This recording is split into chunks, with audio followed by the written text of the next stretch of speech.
मंजिरी वहिनी, तुम्ही रागावणार नसाल तर एक प्रश्न विचारू? विचारा ना.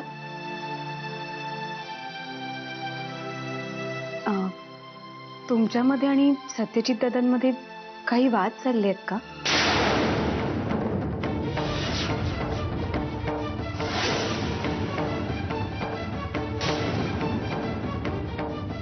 नाही म्हणजे मी आज पहाटेच उठले तेव्हा पाहिलं की सत्यजित दादा सोफ्यावर झोपले होते, म्हणून विचारलं. अहो नाही छे. अहो असं काहीच नाहीये. ऍक्च्युली काय ना, आमची पिल्लू दिवसभर झोपते आणि मग रात्रभर रडत असते, त्यामुळे मग यांचं पण जागरण होतं आणि मग त्रास होतो ना, दुसऱ्या दिवशी ऑफिसला पण जायचं असतं, ऍसिडिटी. म्हणून मग मीच त्यांना म्हटलं की तुम्ही बाहेर सोफ्यावर झोपत जा, त्रास नको तुम्हाला ना. म्हणून. बहिणी सॉरी, म्हणजे मी असा प्रश्न विचारायला नको होतं. खरं तर तुमच्याकडे आणि सत्यजित दादांकडे पाहिलं ना की असं वाटतं की नवरा बायकोचं नातं असावं तर असं. इतकं प्रेम करणारा नवरा आणि तेवढंच प्रेम करून साथ देणारी बायको. खरंच दृष्ट लागेल असा जोडा आहे तुमचा. हो, त्यांचं खूप प्रेम आहे माझ्यावर. म्हणजे स्वभाव थोडा चिडका आहे त्यांचा, पण मनाने खूप हळवे आहेत ते. आणि वाद कुणात होत नाही तो, प्रत्येक नवरा बायकोत वाद होता. पण अशा वादांमुळे, रुसव्या फुगळ्यांमुळेच तर प्रेम वाढतं ना. आलीच. हो.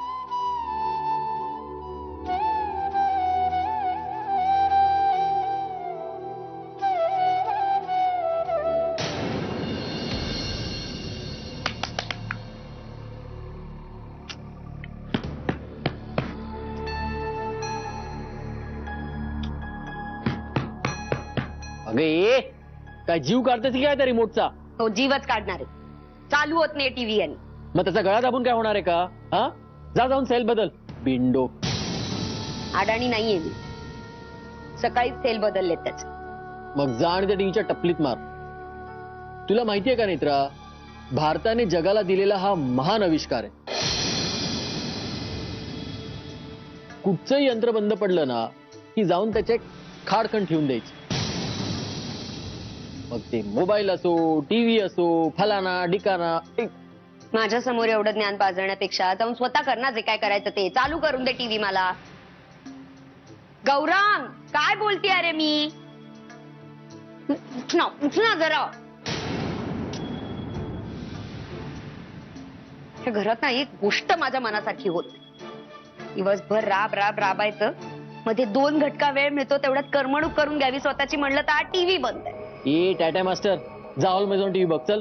मला जी आयटम सॉंग्स ढणाढणा आवाजात माझ्या रूम मध्ये बसून बघायला आवडतात ना, ती जर तुमच्या हॉलमध्ये बसून बघितली तर तुमच्या मुदोळकरांच्या इब्रतीचे 12 नाही का वाजणार? गोव्यावरनं आलीये ना मी. माझं तोंड गटार, माझं वागणं वाईट, माझी आवड निवड पण वाईट. त्यामुळे मला जे काही वाटतं ते मी माझ्या रूम मध्ये बसून करते. तसे या रूमच्या बाहेर पडलं की कसा सभ्यपणाचा आणि सोज्वळपणाचा मुखवटा तोंडावर घेऊन वावरावं लागतं. आणि तुमच्या मंजिरी वहिनींना मस्त जमतं ते, मला नाही जमत. तरीच म्हटलं गाडी अजून वहिनींवर कशी नाही घसरली. मी पण तेच म्हणत होते. मंजिरी वहिनींना बोलल्यावर त्यांच्या ह्या लाडक्या दिराला मिरच्या कशा नाही झोमल्या, त्या सुद्धा कोल्हापुरी. मंजिरी वहिनीत सोड रे, सत्यजित दादा, प्रिया, मुधोळकरांच्या घरातली एक जात सगळी माणसं ना फेक आहेत, फेक. आत एक बाहेर एक. मला नाही जमत तसं वागायला. आणि तरी सुद्धा एवढं सगळं करून सुद्धा या घरात खोटं बोलते म्हणून संशय कुणावर? माझ्यावर. कसं आहे ना नेत्रा, टीव्ही बंद करायला रिमोट असतो, पण तुझं तोंड बंद करायला रिमोट. तोंड कसं बंद होईल रे? कसं बंद होईल माझं तोंड? रोज काम मला करावं लागतं दिवसभर कुत्र्यासारखं. मी राबत असते, तुझी ती मंजिरी वहिनी बाळाला घेऊन बसलेली आणि उशा फाडून. सत्या, सुहासराव गेले का? हो, 10 मिनिटं झाली. प्रियाचं काय बी नसलंय कोणास ठाऊक. सुहासराव घरी असतात. आई, तिला जर देवळात जाऊन बसावं असं वाटत असेल तर त्यात एवढा जीवाला घोर लावून घेण्यासारखं काही असं मला वाटत नाही. ज्याला त्याला ज्याचं त्याचं स्वातंत्र्य आहे. हे तू बोलतोयस? चल येतो मी. आईशी बोलायला सुद्धा वेळ नाहीये तुला. हे तू बोलतेस? एनिवे मला डॉक्टरांकडे जायचंय. हे ड्रेसिंग काढतीलच बहुतेक. पिल्लूच्या बारशाबद्दल मी जे सांगितलं त्याचा विचार कर. विचार काय करायचाय? तू गुरुजींशी बोल, तारीख ठरव, त्या दिवशी बारसं होईल. येऊ? सांभाळून जा.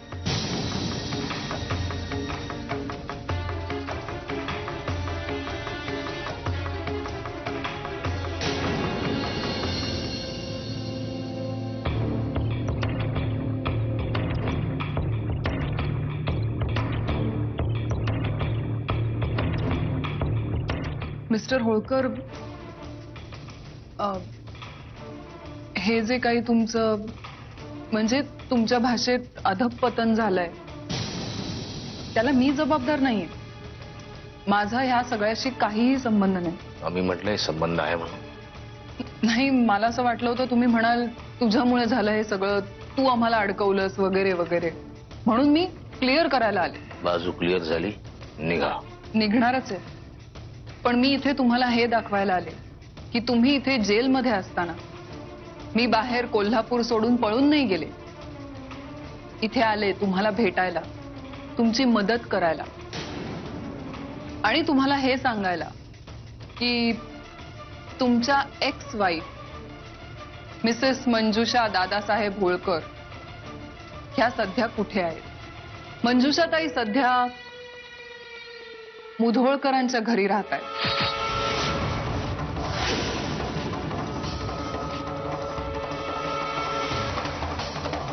ठीक आहे, निघते मी.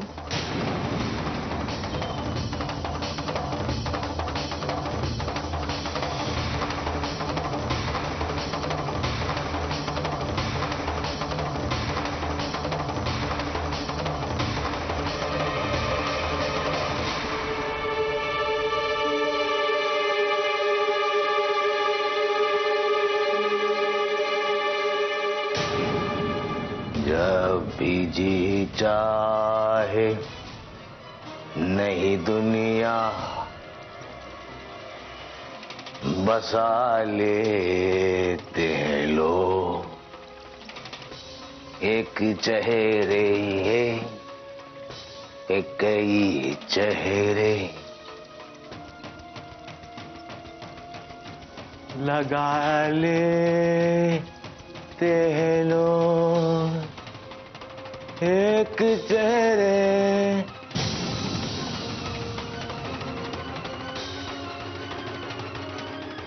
लगा लेते लोग.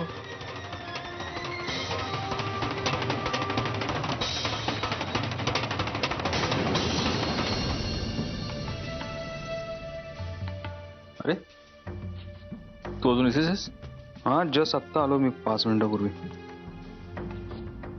डॉक्टरकडे गेलेलास? हा, बँडेज काढलं त्यांनी.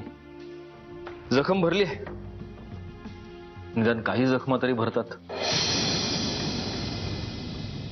बाय द वे, प्रिया कशी आहे? प्रिया ओके, म्हणजे अजूनही थोडी वल्नरेबल आहे, पण होईल, ती रिकवर होईल लवकरच. एक प्रश्न विचारू का? विचार ना, परवानगी कसली मागतो? तुला काय वाटतं सत्यजित, दादानी प्रियाला खरंच किडनॅप केलं होतं? हा काय प्रश्न आहे विहंग? दादाला पोलिसांनी अटक केली, प्रिया दादाच्या घरातच सापडली, पोलीस तिला घेऊन आले. एवढं सगळं झालं आणि आता तू हे विचारतोस? म्हणजे अख्खं रामायण सांगून झाल्यानंतर रामाची सीता कोण? कसं आहे सत्यजित, दादाला अटक झाली, प्रिया दादाच्या घरी सापडली, हा सगळा वेगळा मुद्दा आहे. पण माझ्या प्रश्नाचा याचा काही संबंध नाही. विहंग, तुला जे विचारायचे ते उघड उघड आणि स्पष्टपणे विचार. सत्यजित, जर दादानीच प्रियाला किडनॅप केलं होतं तर मग प्रिया अजूनही का जाते दादाला भेटायला? काय? हो, आज दुपारी मी स्वतः पाहिलंय प्रियाला दादाला ज्या कोठडीत ठेवलंय ना तिकडे जाताना. आता बोल, या सगळ्याचं तुझ्याकडे काही आहे उत्तर? कसं आहे सत्यजित, रामायण समजायला सोपं आहे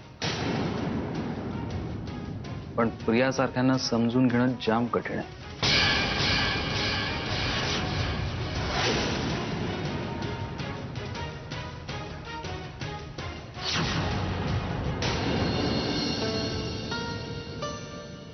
प्रिया, अगं काय, कुठे गेली होतीस तू? देवळात गेले होते जरा. काय नाही ग, म्हणजे तुम्हाला सगळ्यांना माझ्यामुळे जो त्रास झालाय ना तो सतत मनाला खातो. तिथे थोडा वेळ गेलं ना की शांत वाटतं. प्रिया,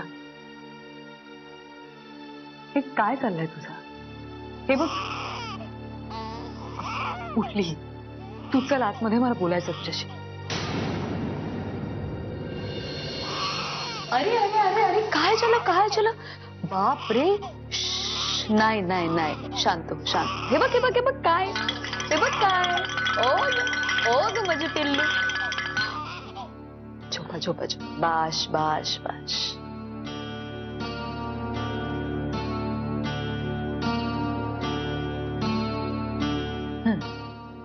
काय म्हणत होते मी? प्रिया, काय चाललंय तुझं? स्वतःला असं दोष देणं सोडून दे तू आता. मी मगाशी सांगितलं ना तुला, या सगळ्यात तुझी काही एक चूक नाहीये.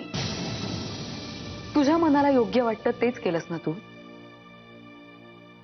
बस, आपल्या मनाला जे योग्य वाटतं ते कधीही चुकीचं नसतं, कळलं ना? हे सगळं तू माझी समजूत काढण्यासाठी बोलतेस. घरातल्या सगळ्यांना केवढा त्रास होतोय हे मला दिसत नाहीये का? त्रास? अगं कसला त्रास? प्रिया, तू आहे ना अशा छोट्या छोट्या गोष्टी मनाला लावून घेणं सोडून दे. अख्खं आयुष्य पडलंय तुझ्यासमोर. वाईटातूनही काहीतरी चांगलं घडेल अशी अपेक्षा ठेव.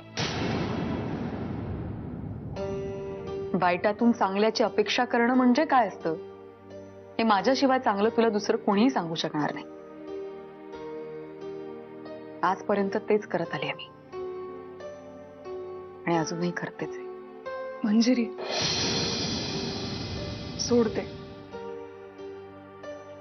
मला सांग, तू आणि सत्यजित आता म्हणजे तुमचं तसंच आहे आधीसारखं. म्हणजे तुम्ही अजूनही याची समजूत कोणीतरी काढायलाच पाहिजे. हा गैरसमज तो किती दिवस मनाशी बाळगून राहणार आहे? आणि कोण काढणार त्यांची समजूत? तू काढणार आहेस? हो, मी काढीन खरंच. प्रिया, मला ना माझ्या लहानपणी माझ्या आईने गंधर्वाची गोष्ट सांगितली होती. तशीच अवस्था आहे माझी. त्या गंधर्वाकडे ना सगळ्या कला असतात, सगळ्या कला. पण त्यातल्या कुठल्याही कलेने तो कोणाचंच मन जिंकू शकत नाही. माझंही तसंच आहे. परमेश्वराने एवढा प्रेम करणारा नवरा दिलाय मला.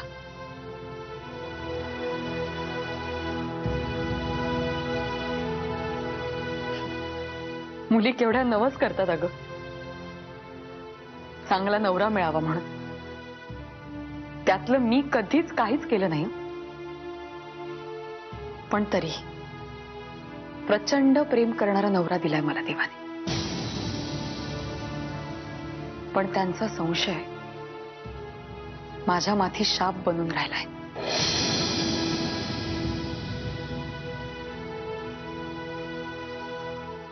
आणि त्यासाठी कोणीच माझी मदत नाही करू शकत, ना मी स्वतः ना दुसरं कोणी.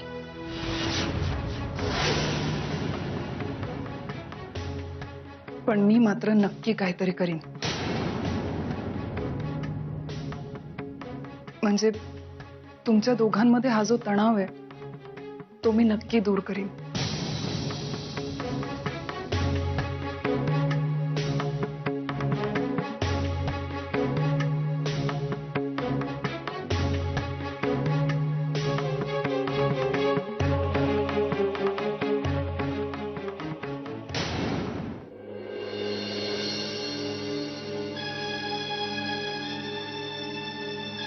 ए, तू इथे काय करतेस? आलीस तू देवळात गेली होतीस अशी अप्पा आहे घरात.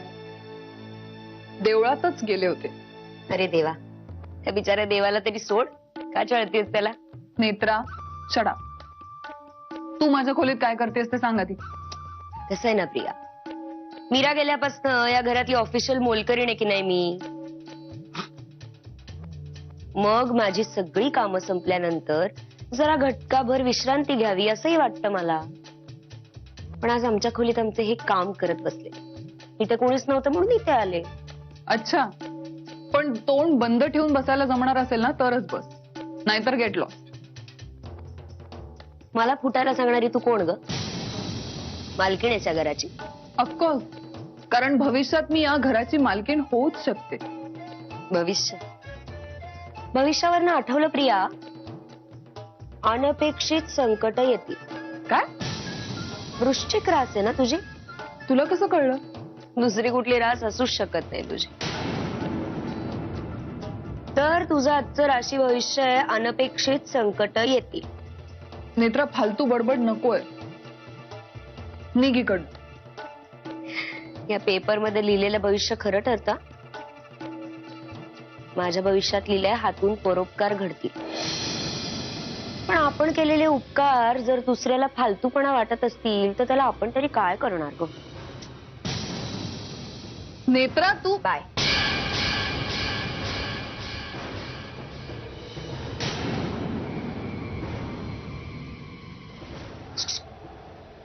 अनपेक्षित संकट येतील. ठीक आहे नेत्रा.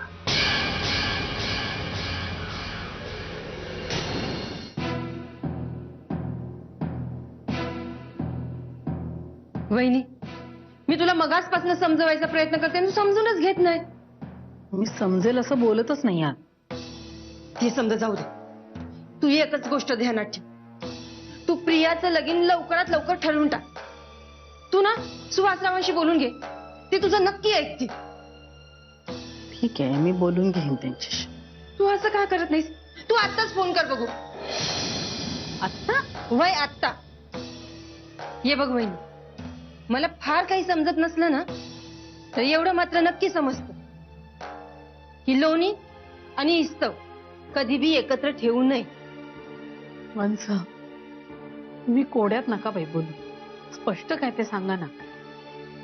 मी प्रिया आणि सत्यजित बद्दल बोलतेय.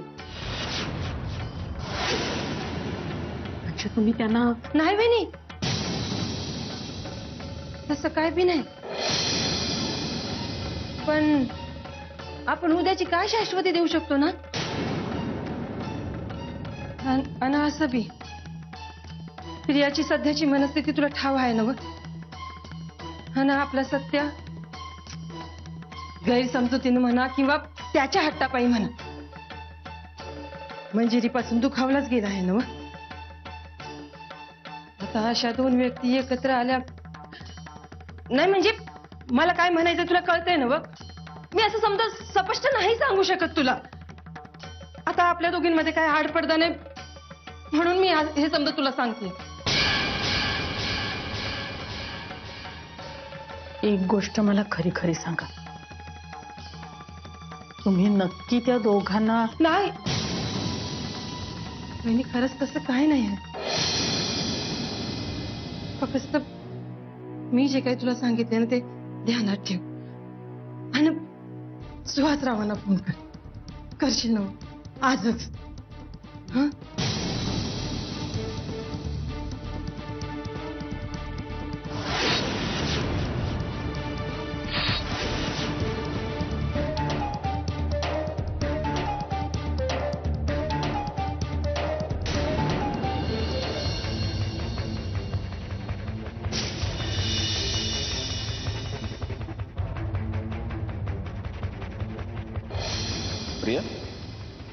कुठे चाललीस?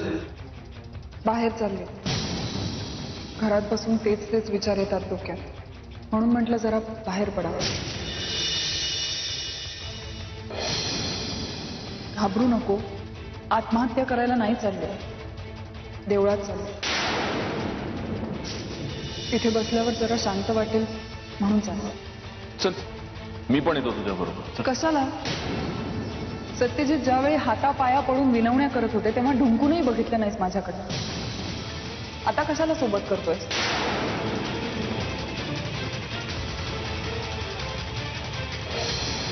सत्यजित, जर दादानीच प्रियाला किडनॅप केलं होतं तर मग प्रिया अजूनही का जाते दादाला भेटायला? आज दुपारी मी स्वतः पाहिलंय प्रियाला दादाला ज्या कोठडीत ठेवलंय ना तिकडे जाताना.